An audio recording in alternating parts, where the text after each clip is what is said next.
Fala galera, estamos começando mais um episódio do Ana Noronha Podcast. Eu sou o Raí. Eu sou a Amanda. E antes de começar, não se esqueça de nos seguir no YouTube, no Spotify e no Amazon Music. Hoje estamos aqui com o grande advogado da nossa cidade, o Dr. Willanis Maia, e também que inclusive tem uma história com a nossa escola.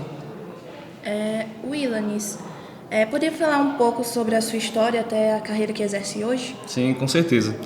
Antes de tudo, dizer que é uma honra estar aqui hoje, presente nesse canal de comunicação, que já virou referência, né, para toda a nossa comunidade escolar, para o nosso município e até toda para a região completa, né? Dizer que é uma honra estar aqui, fazer parte dessa história. Sei que já passaram figuras ilustres do nosso município e a gente poder fazer parte desse grupo seleto é realmente uma honra. Então, agradecer pelo convite, parabenizar pelo lindo projeto, né? Que a gente vê que é a cara do protagonismo juvenil, estudantil, que essa escola promove, né? Então, parabenizar todos vocês e cumprimentar o professor Técio, também um dos mentores desse projeto, e parabenizar vocês realmente, Amanda, Raí e toda a equipe aqui engajada nesse momento.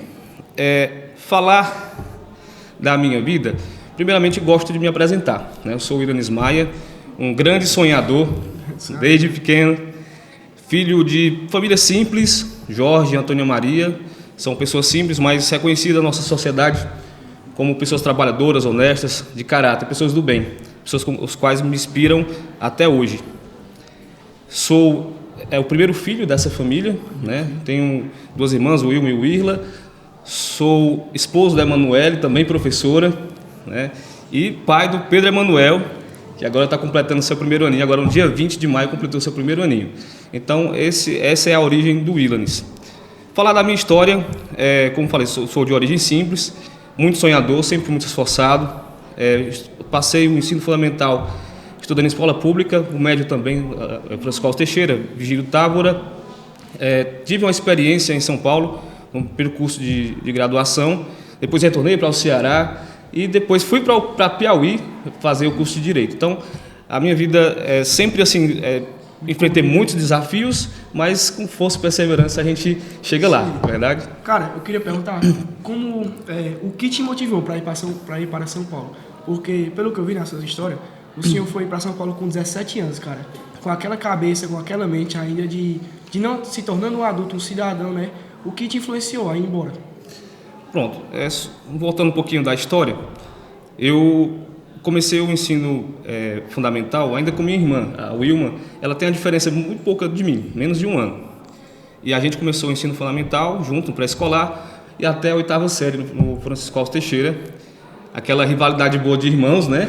Que acabou impulsionando também que a gente pudesse se esforçar para tirar boas notas, as melhores notas, e isso foi muito bom.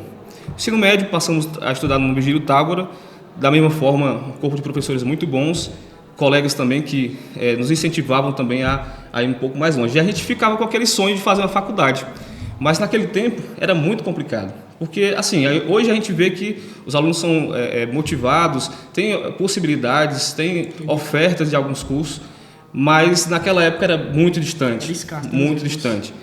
E eu tinha o sonho de me formar, não sei em que, mas eu tinha o sonho, a princípio em medicina, mas a gente sabia que era realmente um sonho muito distante.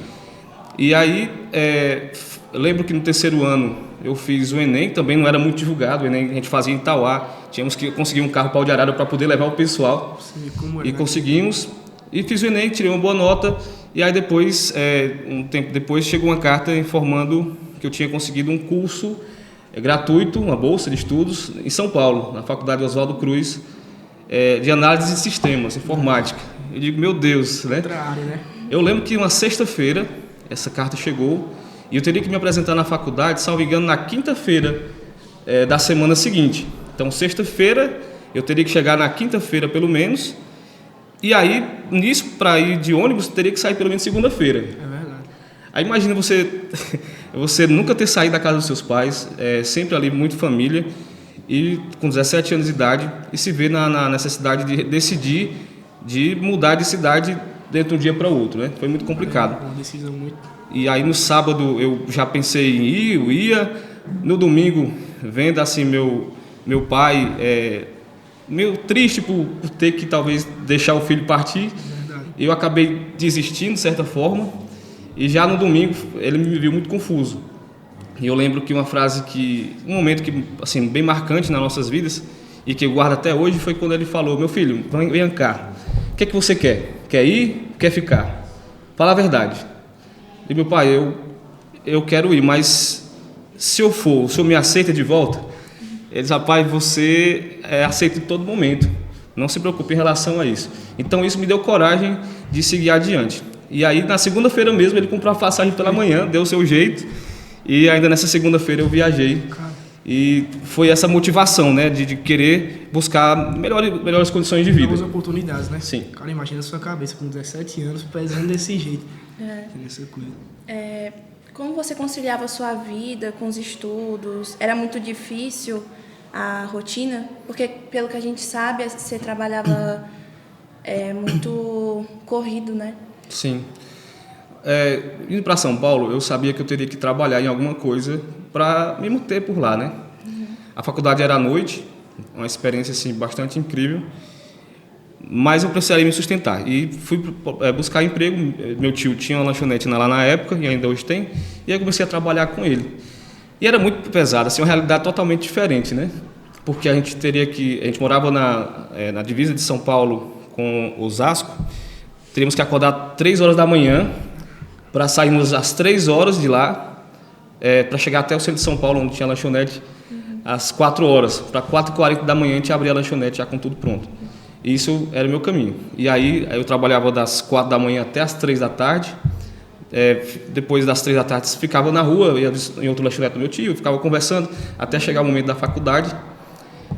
Às 6 horas eu ia para a faculdade a pé, que era próximo, saía 11 horas, 11h15, pegava o ônibus de volta para casa 11h30, chegava em casa meia-noite e meia, para 3 horas da manhã acordar novamente.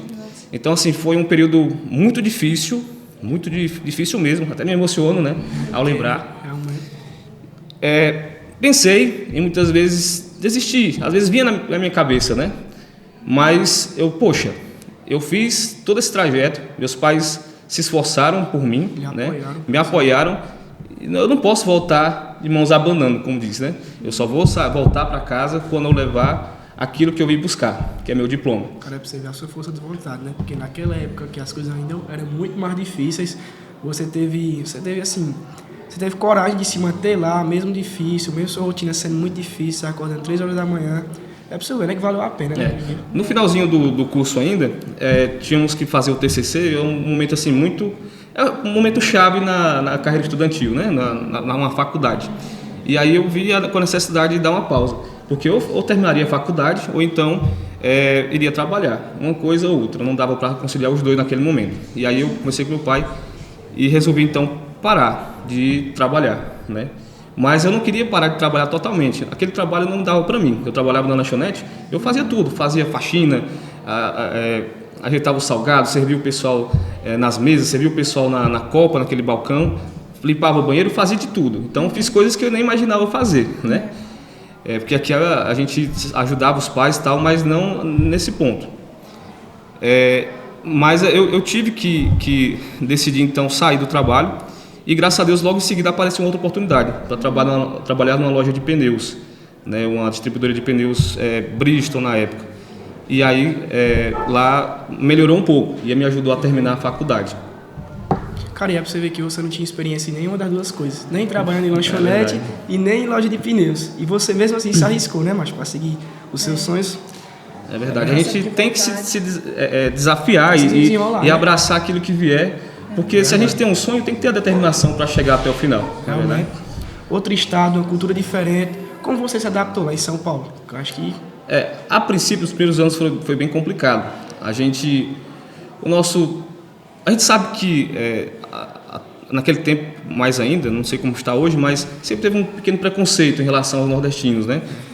Um sotaque diferente, um jeito diferente, a origem totalmente diferente da cultura, né, dos paulistanos, enfim. E a gente teve uma dificuldade, muitos colegas lá, era uma faculdade particular, eu era bolsista, né, na faculdade particular, vindo do interior do Ceará, imagine só do Ceará, do Nordeste. Então a gente via muitos olhando assim de cima para baixo, sabe? Tirava sarro da nossa origem, do sotaque. Lá onde você mora, Parambu existe no mapa, essas coisas, brincadeiras de mau gosto. Né? Sim, mas eu coloquei na minha mente que eu iria fazer o meu melhor. E aí as coisas aos poucos iriam se colocando no seu lugar. E aí, a partir do momento que o nordestino começou a mostrar resultado, né, tirar boas notas, muitos começaram a mudar aquela visão e até pedir ajuda mesmo no dia a dia da faculdade. E claro, a gente sempre é aberto a ajudar. E eu sei que no final saiu tudo bem, todo mundo virou amigo, essa questão foi superada, mas realmente teve muita dificuldade. Inclusive, nesse primeiro trabalho que fiz depois da lanchonete, também eram paulistanos mesmo, trabalhando lá, e ainda o sotaque ainda tem os resquícios, né? Não se mantém, mas eu nunca deixei de falar que sou de Parambu, sou do Ceará, e aí essa quebra desse preconceito, enfim, eu buscava derrubar realmente no trabalho, através do trabalho, através da demonstração de que o nordestino é trabalhador, o nordestino é persistente e não é menor do que ninguém. Cara, é muito feliz assim ver que um conterrâneo nosso foi para São Paulo muito novo e conseguiu se adaptar lá, se dar bem, superar as barreiras de lá, né? E também eles começaram a olhar para o senhor com uma forma diferente, né? Sim. Serve até de inspiração também para quem quer começar agora. Realmente. E é que ele tem a nossa idade, né? Muitos jovens de nós, assim, 17 anos, que é a idade que ele foi embora. A gente queria saber como é que o direito apareceu na sua vida. Bem, como eu falei, eu tive essa experiência em São Paulo, fiz um curso de informática, a empresa em que eu trabalhava na área de vendas, eu comecei como auxiliar de vendas do atacado, vendendo pneu em atacado, e terminei com 22 anos, me tornei gerente da loja varejo. Né? Pelo esse desenvolvimento dentro da empresa, o proprietário foi me elevando de lugar e eu cheguei até a ser gerente da empresa. Mas, assim, era uma vida muito corrida, sabe? Eu sou muito família e estar distante dos meus pais, isso me atrapalhava muito, me fazia muito falta aquele momento familiar, aniversário, Natal. Para quem é católico, nós somos católicos, Semana Santa, aquele momento de sentar à mesa, todo mundo junto, me fazia muita falta. E aí eu decidi voltar para o Ceará. Só que eu vi a necessidade de ter um trabalho autônomo, que eu pudesse depender apenas de mim. A gente sabe que na nossa cidade tem a dificuldade de trabalho, né? Então não há empresas assim que possam lhe acolher com remuneração compatível. A dificuldade de trabalho realmente é muito grande. Então eu vi essa necessidade de buscar um trabalho autônomo que pudesse, né, trazer algum retorno financeiro que pudesse me ajudar a minha família também e mudar a realidade. E aí foi quando eu vim para essa escola, daqui a pouco a gente pode falar melhor, e tinha um porteiro aqui chamado Israel, que ele era muito estudioso. Na época ele trabalhava, salvo engano, pela manhã e à noite ele estudava, né? E eu comecei a trabalhar aqui na escola e ele sempre lá, Williams, vamos responder essas questões aqui. Eu disse, rapaz, deixa eu trabalhar. E aí, no intervalo e outro, a gente respondia algumas questões, ele foi incentivando, depois me instigou a fazer o Enem. Eu disse, rapaz, eu acho que eu já não tenho mais idade para isso. Aí ele disse, não, vamos. Aí eu fiz o Enem na primeira vez, tirei uma boa nota, na segunda vez também tirei uma nota um pouco melhor. E aí eu digo, sabe uma coisa? Eu vou arriscar aqui no direito, eu acho que é uma carreira muito bonita, que é compatível com a minha vontade. E aí fiz. A princípio era um sonho muito distante, porque a gente sabe que ainda hoje é um curso de elite, né? Só as pessoas de boas condições, geralmente, que têm a condição de pagar uma faculdade. E para conseguir essa faculdade pública também é muito concorrido. Então, assim, para mim era um sonho distante, mas resolvi, então, arriscar. E deu certo. Deu certo, você passou pelo Enem? Passei pelo Enem e fiz a faculdade na Universidade Estadual do Piauí, em Picos, muito próximo da gente, né? Até melhor por isso. E fiz a UESP, faculdade pública, de muita qualidade, alunos muito bons, realmente, valeu muito a pena. Cara, inclusive os jovens que estão assistindo esse podcast, poderiam ver que ele, pelo Enem, conseguiu essa oportunidade de ingressar no direito. Porque muitas pessoas têm essa coisa, né? Não vou fazer Enem, não gosto, não sei o quê, mas é uma oportunidade muito boa aqui na nossa cidade. Com certeza. A gente que tem poucas condições, de família simples, esse é o caminho, sabe? Não tem outra porta a não ser essa. Pode ter outras, mas é bem mais complicado. Você tem que trabalhar e pagar uma faculdade. E quando você tem a possibilidade, pelo Enem, entrar na faculdade que você quiser, fazer o curso que você quiser, só depende de você. A primeira faculdade de análise de sistemas que fiz em São Paulo também foi pelo Enem. Foi bolsa pelo Enem. E essa segunda é Direito. também foi pelo Enem. Então, é uma grande oportunidade para todos os estudantes. É uma das grandes portas, né, que se abrem pra gente. Eu principalmente tenho que começar a estudar também, né? Quando tu fiz a inscrição. É importante. Também fala, mano. Abrir uma das inscrições, tem que começar a estudar, porque vai ser uma oportunidade muito boa pra gente. E tem esse negócio também de as pessoas mais velhas acharem que eu não vou começar a estudar de novo por causa da minha idade. Sendo que idade não importa, né? O que importa é você conseguir aquilo que você quer. É a oportunidade. As oportunidades. Sim. As oportunidades vêm, a gente tem que abraçar. E às vezes, quando a gente é mais jovem tem a oportunidade, é muito bom, mas às vezes essa oportunidade acaba um pouco a chegar. E às vezes chega quando você já tem uma certa experiência, uma certa caminhada de vida. Eu conheço alguns colegas, inclusive no direito, que buscaram fazer a faculdade depois dos seus 30, 40, 50 anos. E estão aí brilhando. Né? Então, só para falar, eu não era tão velho assim, né? Eu já tinha, na época quando eu voltei de São Paulo, eu tinha cerca de 23 anos, né? Então 23, 24 anos. E aí entrei na faculdade de Direito aos 25, concluí aos 30. Então, de certa forma, foi desafiador, porque eu já tinha saído de casa e tive que voltar para casa, voltar a depender dos meus pais, para poder começar a vida novamente. Cara, eu queria agora que o senhor contasse um pouco aqui da história da nossa escola. Particularmente, eu não sabia. Quando a gente decidiu que ia chamar o senhor para gravar, a gente não sabia que você trabalhou aqui. Aí quando o Tess chegou falando que o senhor trabalhou aqui, já trabalhou no laboratório, aí eu não acreditei não vou mentir. Eu queria que você contasse um pouco da experiência aqui. Sim.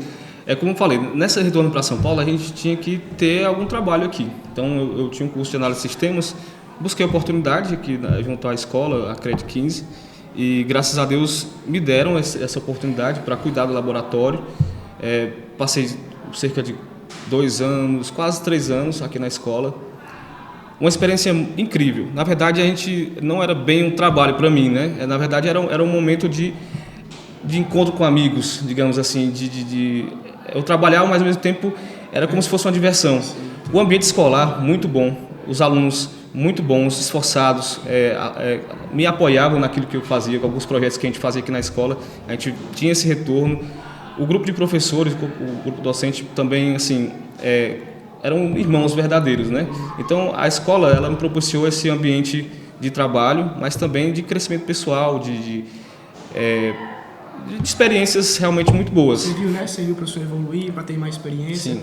Na escola, na época, a escola, todas as salas eram completas de alunos, eram, só me engano, 12, 13 salas. E aí eu cuidava mais dessa parte de suporte, né? Tanto em relação aos computadores do laboratório e de toda a escola, como também de ajudar os professores na montagem, instalação e desmontagem dos equipamentos na sala de aula. Caixa de som, data show. A gente sabe que alguns têm alguma dificuldade e a gente fazia aqueles agendamentos e acompanhava, né, onde precisava da gente, e em relação também ao laboratório de informática. Foi uma experiência realmente muito boa em todos os sentidos, tanto profissional como pessoal realmente. A gente até foi buscar informações ali na diretoria sobre quando o senhor trabalhou aqui, falaram muito bem do senhor e até ficaram surpresos que a gente ia trazer o senhor aqui também para entrevista. Achei bastante legal isso aí. Qual o sentimento que você sente, né, depois de ter vivenciado isso tudo que você passou? Olha, hoje, assim, olhando para trás, o sentimento é de gratidão. Volto a me emocionar. De gratidão a Deus por ter nos acompanhado, nos fortalecido até aqui. Eu sou católico, também tenho devoção à Nossa Senhora e eu confio muito nessa intercessão também. E em muitos momentos me entregava, me colocava aos pés de joelho e pedindo para que me desse força, para que me desse coragem. E graças a Deus, assim, olhando para trás, eu venci muita coisa através realmente da fé, né? A gente sabe que a gente tem a determinação, mas sozinhos nós não somos nada, né? Sozinhos não somos nada. Deus em primeiro lugar, a nossa Mãe Celestial também. Em outro ponto que eu destaco, a família. A gratidão à família. Sem a família, o pai, a mãe, os irmãos, a gente se sente só no mundo, né? Então, quando o seu pai, sua mãe, seus irmãos, olha, vai lá que eu estou aqui com você, vai lá que vai dar certo, vai lá que se não der certo você volta e estamos aqui novamente. Isso lhe dá uma força incrível, te dá superpoderes, né? Você acaba fazendo coisas que você jamais imaginaria enfrentar e superar. E realmente, olhando para trás, o sentimento é de gratidão a Deus, à minha família, por tudo que a gente conquistou, apesar das dificuldades. acredito que a gente já chegou longe.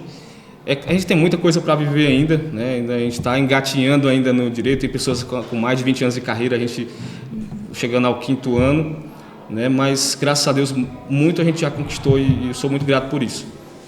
Cara, bastante assim, feliz pela sua história. Realmente serviu de inspiração para mim. Sua comunidade foi embora para buscar novas oportunidades, seguir seus sonhos.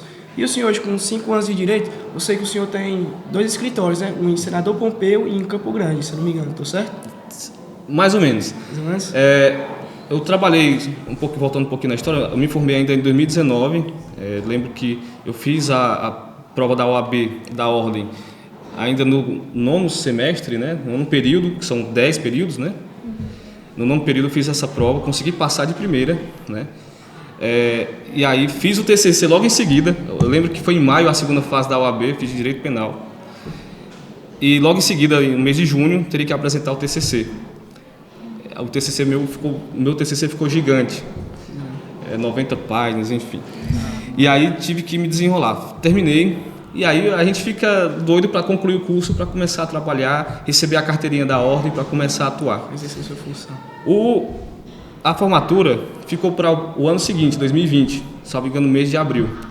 E aí aconteceu que, antes um pouco de a gente ter a colação de grau, caiu a pandemia. Fechou tudo. E foi um baque para todo mundo. Com certeza. E aí essa formatura se adiou, consequentemente só pode receber a carteira da ordem após a colação de grau. Então isso ficou, né, para depois. E aí eu tive que buscar um apoio em algum profissional já da área que já trabalhasse aqui na nossa cidade. Eu vi, na figura do Dr. Marcos Torquato. Eu digo que eu tenho um pai de sangue, tenho um pai na advocacia, meu pai de sangue Jorge, e o pai da advocacia, Dr. Marcos, a quem eu tenho profunda gratidão pela oportunidade. Busquei o escritório do Dr. Marcos, ele de pronto me acolheu. A gente se conhecia de vista, né? Eu lembro que ele morava antes lá na mesma rua que eu, na rua Pedro Alves da Costa, e ele conhecia meus pais, enfim, me conhecia também de vista. Eu cheguei nele e conversei sobre essa questão e ele logo me acolheu. Era para passar os 6, 7 meses, enquanto passasse a pandemia, enquanto pegasse meu OAB, enfim, e acabei passando quase 2 anos. Uma experiência incrível, também um pessoal muito cheio de Deus também lá dentro. Pessoas realmente muito competentes e muito amigas, acolhedoras. Foi uma experiência incrível que me deu suporte para depois pensar em montar um primeiro escritório. O primeiro escritório foi aqui na cidade de Parambu mesmo, na rua Enéas de Castro, né? Eu tenho um pontinho de atendimento, onde eu comecei a dar os primeiros passos na advocacia autônoma. E aí depois, eu sou da região do Campo Grande, no Assis, Águas Belas, aquela região ali depois do Gavião. A nossa família é de lá. E aí sempre eu ia finais de semana para casa da minha irmã e o pessoal sempre procurando. Então eu decidi montar um ponto de atendimento lá também. E hoje ainda funciona. E graças a Deus estamos indo bem, uma comunidade bastante acolhedora também. E depois, uma outra oportunidade em Senador Pompeu, uma prima da minha mãe morava por lá. E começamos fazendo a aposentadoria do esposo dela, que já era bem complicado, já tinha perdido, enfim. E a partir daquele benefício que a gente conseguiu, houve aquela divulgação boca a boca mesmo, né? E me forçou a ir mais vezes por lá. E aí chegou a tal ponto que eu tive que montar realmente um ponto de atendimento, um escritório, que hoje também funciona também lá no Campo Grande com a minha irmã, o Wilma, né? E o Iago, meu sobrinho, eles me ajudam lá. Lá em Senador Pompeu, a Lázara, que é filha da Francisca, que é essa prima da minha mãe, também família, funciona lá, fica aberto também de segunda a sexta. E aqui no escritório de Parambu eu fico, mas tenho também uma equipe muito boa, a advogada doutora Micaela Gonçalves e alguns colaboradores também que nos apoiam nesse serviço. Então, a gente tem 3 pontos de atendimento, no Campo Grande, interior, na cidade de Parambu e na cidade de Senador Pompeu. Cara, fico feliz por o senhor estar crescendo cada vez mais e a meta é essa, né? Sempre evoluir, sempre confiando em Deus. Agora, eu queria que o senhor desse um conselho assim para nós mais jovens que está pensando em seguir na vida, que também vai ter o Enem agora, que é uma grande oportunidade para nós, pessoal da minha idade. Eu queria que o senhor desse um conselho para nós, o senhor que também começou muito cedo na sua vida trabalhando. Pronto, o meu conselho eu dou com base naquilo que eu vivi. Não tenha medo de sonhar. Não tenha medo de sonhar. Mas também não tenha medo de se arriscar para conseguir aquele sonho. Porque também não adianta sonhar se você não tiver coragem de dar o primeiro passo. Tiver a força de vontade. Dê o primeiro passo, porque você dando o primeiro passo, Deus nos completa naquilo que a gente faltar. O primeiro passo é a maior dificuldade que a gente tem. Porque o passo de você querer se arriscar, o passo de você querer tentar, né? Essa é a primeira decisão. E depois de você dar o primeiro passo, as coisas vão acontecendo naturalmente. Com dificuldades, né? Que muitas vezes algo vai querer fazer você voltar, na sua opinião, voltar naquela decisão de tentar, mas precisamos ser também perseverantes. E ter muita confiança em Deus. Tem uma frase que eu gostava muito de ler na época de escola, e em algum momento eu vi uma frase de um poeta, escritor inglês, William Shakespeare. Até o nome me chamou a atenção porque é parecido com o meu, Williams, né? Mas é William, enfim. E ele diz que aquilo que pedimos aos céus se encontra, na maioria das vezes, em nossas próprias mãos. E é uma realidade, né? Então a gente tem a oportunidade, tem a força interior, agora basta externar essa força, basta sonhar e dar os passos para poder conseguir. Ter a força de vontade, né? De dar conta para iniciar. Não adianta só pedir a Deus é importante, mas precisamos fazer a nossa parte também. Então, para você que nos acompanha, esse é o nosso conselho. Dê o seu primeiro passo, sonhe, mas tenha coragem de dar o primeiro passo. E depois as coisas vão acontecendo, porque Deus está conosco sempre. É isso aí. Desde já agradeço a presença do senhor de ter aceitado o nosso convite para participar do nosso podcast. E aqui as portas vão estar sempre abertas, as portas da nossa escola. Quando o senhor quiser voltar, a gente até o final do ano também pode fazer um novo podcast com o senhor sobre assuntos de direito, porque hoje a gente decidiu um podcast para falar um pouco da sua vida, que eu achei bastante interessante. O senhor ter começado muito cedo e tal. Mas eu queria agradecer ao senhor, viu, pela oportunidade, por tudo, por ter me recebido muito bem desde o primeiro momento que eu entrei em contato. E é isso. Eu tenho que agradecer a Amanda, ao Raí, a toda a equipe, ao professor Técio, por esse convite. Eu me senti muito feliz em ser convidado e dizer que é uma honra retornar a essa escola, dar uma contribuição, né, falar um pouco da minha história. E eu espero que possa ter ajudado, colaborado, inspirado os estudantes para que possam realmente ter objetivo na vida. A gente vê muito que muitos estudantes acabam não tendo muita perspectiva, e sonhar é necessário, e coragem para vencer também é necessário.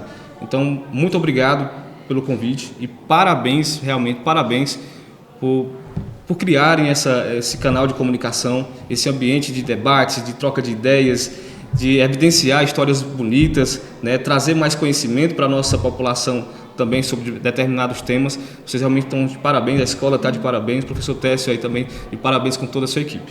E a gente está à disposição para próximas oportunidades que forem necessárias também. Certo. Galera, e não se esqueçam de nos seguir no YouTube, Spotify e Amazon Music. Tchau.